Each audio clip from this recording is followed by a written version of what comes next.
Not record. I don't think she heard you. I don't think she heard you, Sanvi. Sanvi, am I audible?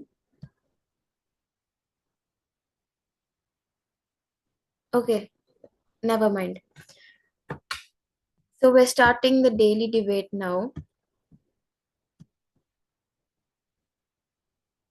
The proposition can go first. Who was my team partner again? Jakrit. Jagger, do you want to start first or should I start first? Can you start first? All right. So can I start now? Yes. I'll start in three, two, one, go. Greetings, everyone present here, the adjudicators, and to the House at large. Let's take a key terms clarification at hand. What do we mean by economic growth in this motion? A sustained increase in a nation's economic conditions, input, output, employment, and whatsoever. Whereas economic environmental protection, on the other hand, are efforts to conserve our mother nation, our effort to reduce pollution, our effort to actually prevent ecological degradation. And our stance in this debate is essentially that this world doesn't survive on idealism anymore. It builds, it manufactures, it earns, and it tries. And that is what changes everything. It is both a true and a very essential part for developing nations to focus first on economic growth. And that is what we're going to prove in our speech through what, why, and how, right? Number one, we're going to start our speech with the economic, with the very fact that how economic growth leads to greater result. It uplifts, may I repeat the word uplift, people from poverty, strengthening systems and ensuring sustainability in the first place, right? Which we'd like to back up with the study of South Korea. Now South Korea rose from post-war poverty to prosperity. This was not by just planting trees and establishing a green environment anywhere, but rather it was possible only after it grew rich, could it afford eco regulation, right? Next, we'd like to back up with the study of how India's green revolution took place. Wasn't about going green, wasn't about doing green in the society, but it was about surviving. Indians and in general had to survive that very thing. It created food security and whatnot, ladies and gentlemen. That is why we are very proud to propose, right? But we will talk about the interconnected status quo. Here, I want to ask a very important question to the house today. What is sustainability without survival? Wherein people can connect from different walks of life, from tribal belts to digital economy. Can you preach saving rivers when millions walk kilometers just to drink water from them? That is wherein the point come here about the very marginalized communities. Standard concerns, yes, we hear them. Climate change, deforestation, what not is that we talk about, right? Now, let's examine the stakeholders at play. Poor and the marginalized communities. I beg to differ when side opposition will not acknowledge about them, but we side proposition will do. Those who criticize from our urban privilege. For them, forests are peace, ladies and gentlemen. These people from tribal people, forests are peace. For them, forests are survival. Wherein we talk about in the context of firewood, honey, farming, or whatsoever. You cannot try to impose carbon restrictions on the hungry. First, let them earn, then we can talk about taking care, right? So, our major burden of proof onto us was to establish that economic growth is not just valid, but powerful enough to achieve the very core goals in terms of, opportunity, stabilizing, and dignity. We do not say that environmental protection is wrong. It is noble, and that is not something which is urgent in the first place, right? Urgency belongs to hunger, joblessness, and disease, is that we talk about. We talked about the economic status quo with agency, liberation, and execution. That is where true nation advancement comes from. Thank you so much, ladies and gentlemen.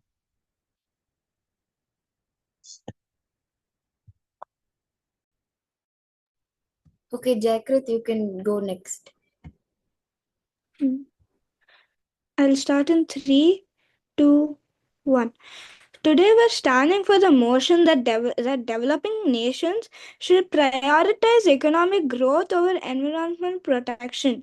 What we mean is that in countries that are still growing with higher poverty, low income, and weak infrastructure, the main goal should be lifting people out of poverty and building a strong economy first before focusing fully on an environmental issue. Now, let's look at the three arguments. Firstly, economic growth brings jobs, income, and better living standards.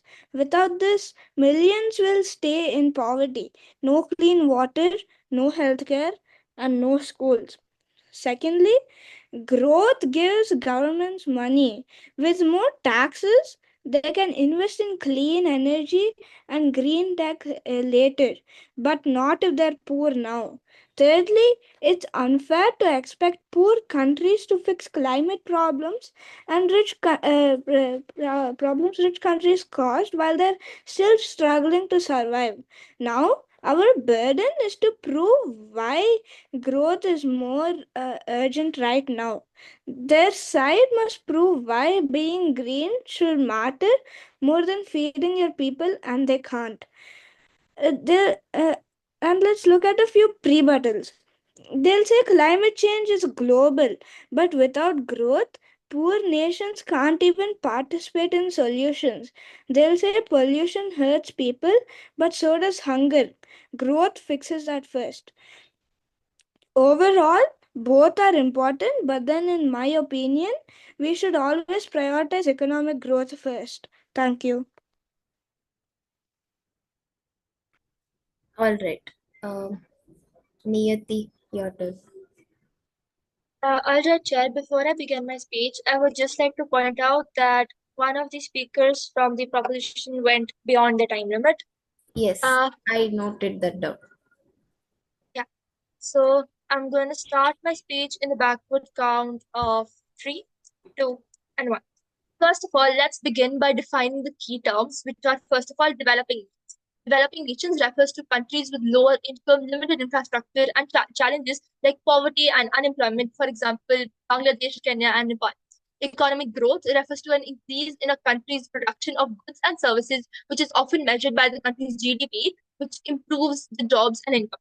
Environmental protection in this debate refers to efforts to conserve natural resources, reduce pollution, and maintain a healthy ecosystem for current as well as future generations. Now, the final term, which is the most important from my side, is prioritization. Prioritization means giving more importance and resources to one goal over the other when both cannot be achieved fully at the same time. By prioritization, we don't mean completely disregarding one thing over the other. Now, prioritization means focusing more on one goal. But in this case, prioritizing growth at the cost of environment is a false and dangerous claim. First of all, environmental damage harms economic growth itself because polluted air, water, deforestation, and climate change destroy the natural resources that the poor communities depend upon, causing health problems, food shortages, and disaster vulnerability. This undermines any economic progress which has been made. Second of all, the poorest people suffer the most from environmental neglect. Toxic pollution and climate disasters hit the vulnerable populations the hardest and those who can least afford it. Prioritizing growth without protection sacrifices millions of lives. Thirdly, green and sustainable growth is possible as well as necessary. Countries like Costa Rica and Kenya have shown that protecting the environment while growing the economy is achievable. Prioritizing environmental protection lays the foundation for long-term and inclusive growth. In conclusion, without a healthy environment, economic growth is short-lived and harmful. Developing nations must prioritize environmental protection now to secure their future. For these reasons, I am proud to oppose the motion. Thank you. Okay. Swaraj, you have a question. Yeah, I wanted to ask a POI to her. Yeah, so now we're gonna go into cross questioning anyways. So you can start.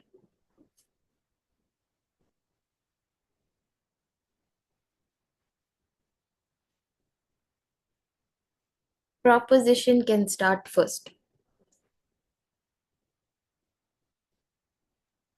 All right. My question is for both the houses today. Like for the both the speakers of said opposition, whosoever would like to answer if there are any of the speakers. So the question here is essentially that, ma'am, do you not think that in the context of developing nations, these are the nations which are, in their stage when they have large population but a very small GDP. Do you not think that these are the people who essentially lack civic sense, very frankly? So if we invest more capital in them, they would actually learn in things in terms of education. Hence, if then apparently this would also perpetuate to having a very greener environment in themselves, Chair, may I right? interrupt? Yeah. So that is the question. How do you explain that? Chair, may I interrupt? Yes.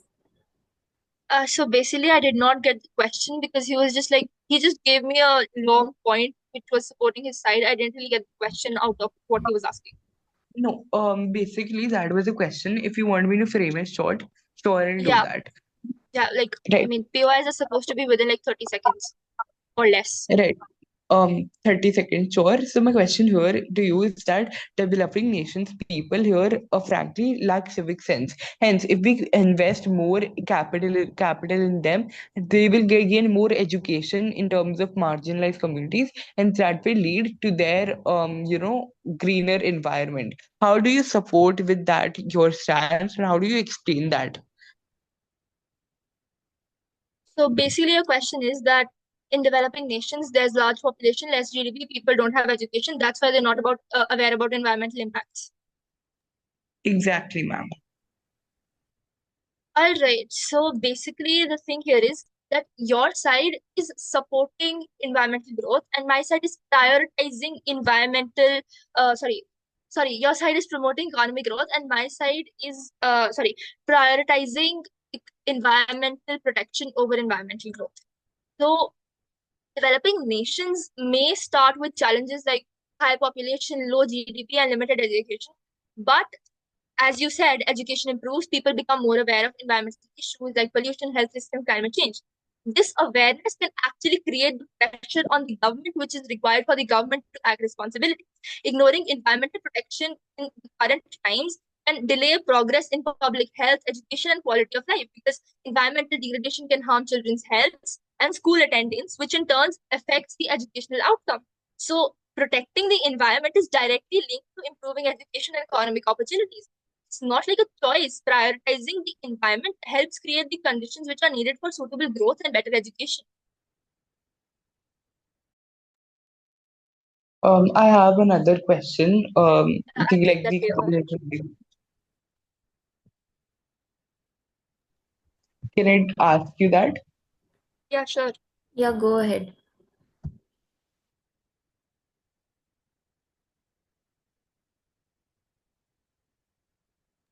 All right, ma'am, you mentioned how developing nations there would be a lot of pressure on the government. But then, ma'am, what you fail to acknowledge here is that these developing nations already have a very corrupt government, right? Hence, if there is a lot of pressure on the government itself to actually improve the quality of life in their nation itself, do you not think that would be a very good thing for the country itself, having a pressure, quote unquote, on their government itself? Could you repeat your question? Right. I'll make it pretty much more Yeah. short. Already short, right? In developing nations, government are frankly very, very much corrupt. So do you Yeah. not think, as you said in your speeches, imposing a pressure, quote unquote, onto them would be a very positive stance rather for them to actually work, for government to actually be functional in the first place? Yeah, that's what my exact point was. My point was that I'm just gonna repeat my point. Okay, so my point was basically that education will improve. As education improves, people become more aware about environmental issues. And the awareness in people leads to pressure on governments to act more responsibly. And ignoring environmental protection is directly linked to improving education and economic opportunity. So you mentioned corruption, but I don't think that's a valid point in this debate because if a government This is not a valid point in the debate, basically because all the governments are corrupt. Governments are corrupt in developing nations as well as already developed nations. So how is the like corruption of a government valid for this debate where we're talking about economic growth over economic growth over environment protection? Is that a question for me? No, that was just me refuting you. Can I ask you a question? Yeah, sure. If people in developing nations are starving and unemployed, how do you expect them to care about environmental protection? All right, that's a valid concern. But as I've mentioned previously, so if the environment is not properly handled, like if in a developing nation like India or Nigeria or Bangladesh, the pollution and the climate issues are so bad that you're not like the farmers are unable to grow proper crops due to the change in the weather patterns. As we see in current times, we see like extreme changes in the weather patterns.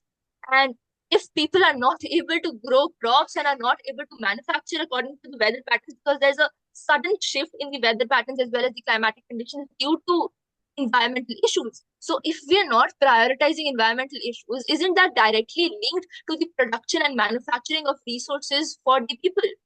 So if the environment is like it's not handled urgently, if we're not prioritizing the environment over growth, how would the country even work towards growth? Because I mean, if you even look at the current weather patterns and the climatic conditions and the environmental issues arising, they're like floods, tsunamis, earthquakes, droughts in places.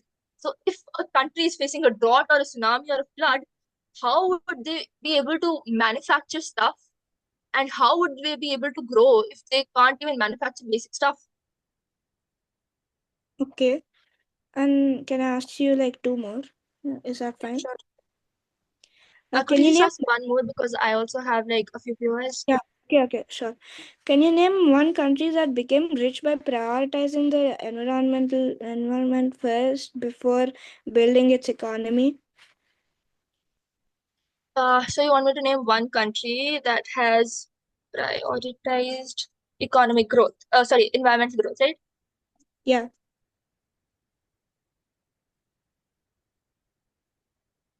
All right. So basically, here we're talking about prioritization and not like complete disregard for either. But I think I gave two examples in my speech, which were, I guess, Costa Rica and Kenya. So Costa Rica has like prioritized environmental sustainability for like a pretty long time. They've invested in forest conservation and renewable energy and protection of biodiversity.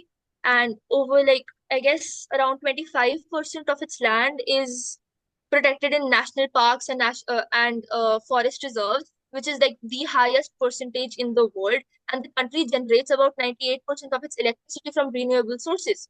Despite this focus, Costa Rica still has a steady economic growth and poverty reduction. And this approach was like the example you asked for. I'm just elaborating.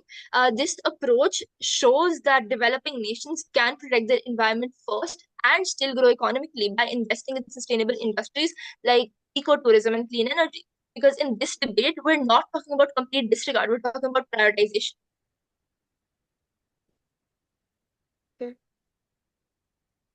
All right, so I now have like two or three viewers. I don't mind either of you can answer. First of all, can you explain how economic growth can even be sustained if environmental resources are depleted or destroyed due to environmental conditions and issues? I am so sorry. Your net connection got disconnected in between. If you could repeat that, PY. Yeah, sure. So basically, can your side explain how economic growth can be sustained if environmental resources are depleted or destroyed due to environmental issues? Yeah, okay. For many developing nations, people are dealing with hunger, no jobs, and no hospitals and no homes. If we wait until we solve every environmental issue, millions of lives will get worse now. Growth is about lifting people first. And richer countries have the money to invest in green technologies, clean energy, better farming, and etc. But poor people can't do any of that without growing first. You need money to go green. And countries like China and India have grown fast, and only after that started investing more seriously in green energy and environmental laws. Poorer countries can follow the same path: grow first and clean later. All right. So you mentioned the last statement you mentioned was that poorer countries or developing nations in this debate should grow first and then invest in green technology and environment. So do you think that the world's richest countries, which have historically polluted the most, should ask developing nations to compromise their environment for growth? Can you repeat your question? So you mentioned a statement that developing countries should follow the path, that is, that they should grow first and then invest in environment. Am I right? Yeah. Now, do you think that the world's richest and most developed countries who have historically polluted the most should ask developing nations to compromise their environment for growth? Hmm.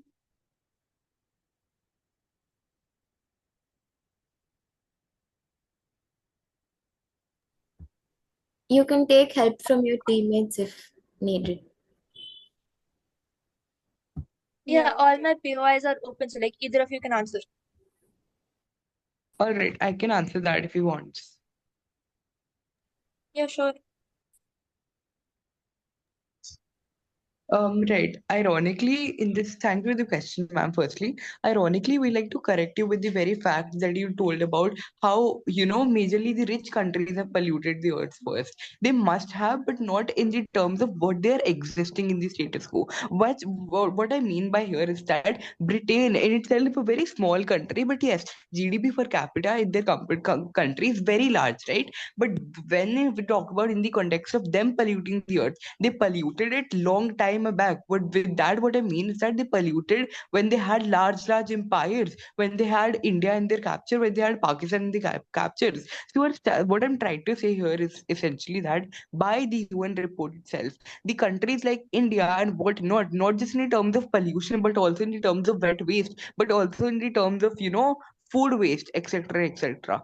These are the countries, the major polluted ones: India, China, whatsoever, with the large population. These are the country rather that produce the most number of pollution, most number of waste and pollution in general. We're not only talking about air here, but also we're talking in the terms of food wastage. We're also talking in the terms of light pollution. We're also talking in the terms of water pollution, right? Now we talk about water pollution. We talk about Ganga. We're going to talk about what's we right, and that is why an economic, quote unquote, an economic thing is needed in these countries, because when the government has capital, then only they will be able to prioritize on their sustainable goals first. Hence this debate ironically is a two stance debate when it comes to this. Thank you so much. I hope that answers your question. May I refute that point? Yes, you may. So, like your side has been saying for the whole debate actually, you say that or economic growth is more important than environmental protection because money fuels development. But this view is ignoring the most crucial fact that without a healthy environment, capital completely loses its value and sustainability.